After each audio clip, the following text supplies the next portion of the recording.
Paul George and the Los Angeles Clippers have officially decided to part ways with each other after not being able to get any positive movement done on a deal today. There was no more movement. The Clippers wanted to stay and only offer 3 years, max contract level money, but Paul George, as he has stated, wants the 4 years. So now it looks and appears like the 76ers are going to be the front runners ahead of the Orlando Magic for now in the Paul George sweepstakes. This is coming in from Adrian Wojnarowski today. He says in response to his initial tweet saying that Paul George and his camp could not figure something out with the Clippers. He says the Clippers exit leaves the Sixers as strong front runners to land Paul George on a free agent deal. Sources tell ESPN the Sixers contingent is set to meet with George in California tonight.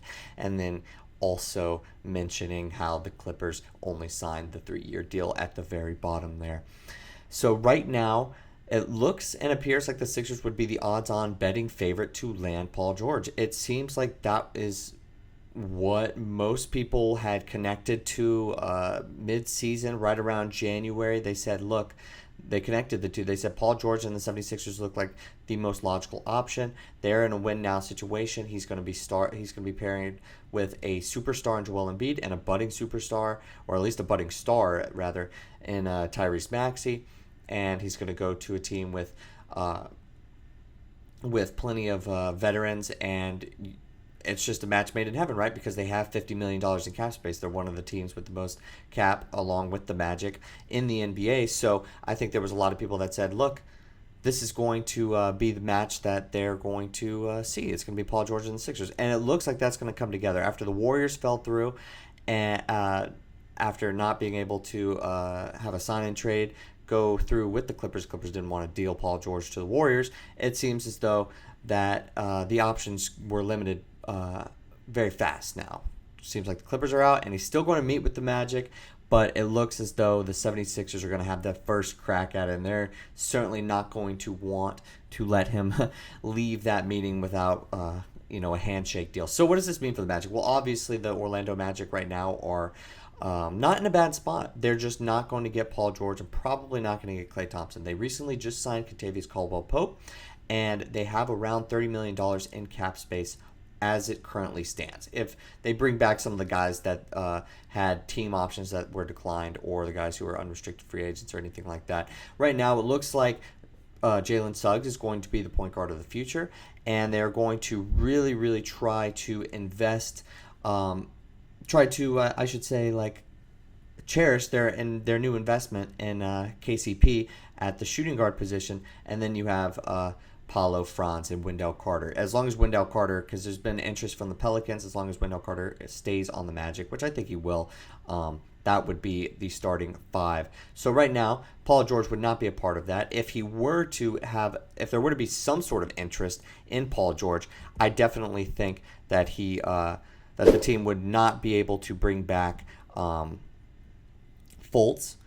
Mo Wagner, I'd imagine, Joe Ingles. Those are guys that were denied their team options and would probably total around $25 million next year in total cap hits. So I don't think that they would be back. So I think for the Magic right now, they're just going to probably stand pat to see what kind of decision that Paul George is going to make, and then go from there. Now, we're recently just going off of the report from Shams earlier that Paul George, he planned to speak with the Clippers and Sixers and Magic. He planned to speak with all of them.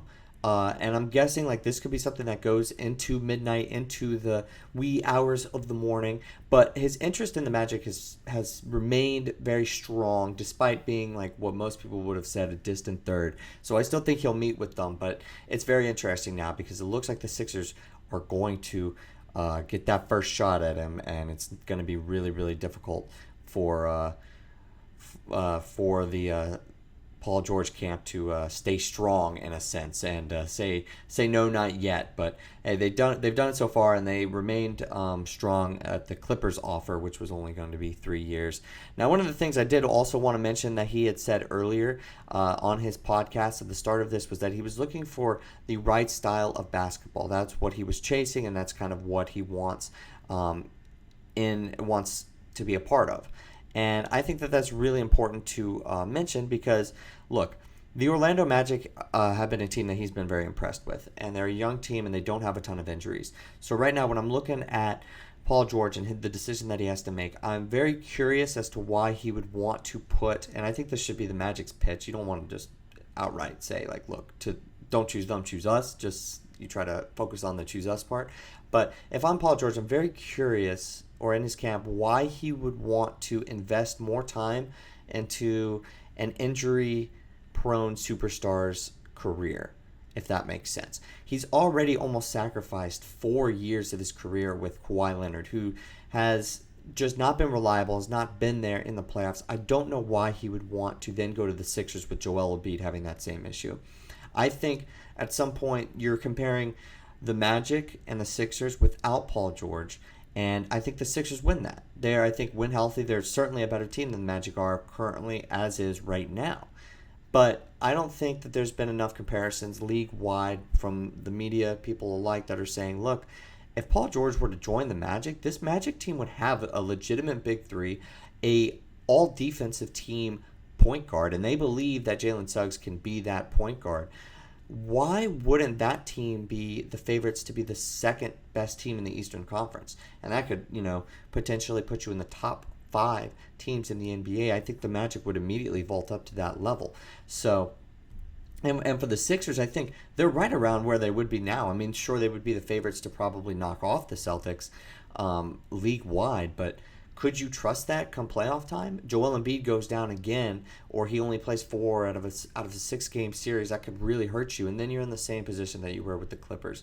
So just definitely something to consider. But right now, the betting odds are swinging, and they're going straight to the Sixers, and I don't know if I'm buying it completely. Personally, I do think that Paul George will take his time and deliberate. I think at a certain point he's going to have to slow some of this process down. I think he's going to take another 24 to 48 hours or so, especially I think he's trying to get the meetings out of the way. But then I think after that he's going to just sit back, just maybe drink some wine with the family and then decide what he's going to do. But I see right now, as currently constructed, the Magic did not sign KCP to throw in the towel for the Paul George sweepstakes. I think they said, look, we're serious. We signed him, so this is why you should be serious about what we're trying to do here. Now, as far as some of the other teams, some of the other players go on the team, we're looking at Joe Ingles and Mo Wagner. Where are they going to go, and how will that impact the Magic and their quest to get Paul George? I think if we see either of these two guys signed, including, I think Gary Harris is gone now after KCP was just signed, but if we see like a Gary Harris come back, or Fultz, or either of these two guys before we really know how much money we're shelling out to Paul George, and it's going to be that 4-year max if you sign him, I think we're accounting for him leaving, and I think that would be probably one of the biggest signs, saying that those talks have now heated up and those guys are coming back. I think those guys will come back regardless. Honestly, if you sign Paul George, it's just about making sure that you have enough money to make that transaction work. So we'll see exactly what Paul George ends up deciding to do. I think a decision is coming within the next day or two after he meets with all these different teams. Let me know what you think about that comparison that I said about the Sixers and the Clippers, how those situations are very close to each other. I think they're oddly close, and I'm very curious as to why more people are not shipping this Magic marriage with Paul George. I understand it's not perfect. Yeah, he's 34, and he's going to be 38 by the end of the contract, so I see some hesitation with the Magic fans about that, especially a guy on a max. But I'm surprised because I feel like it fits more, especially basketball-wise, now that you've acquired that backcourt shooter.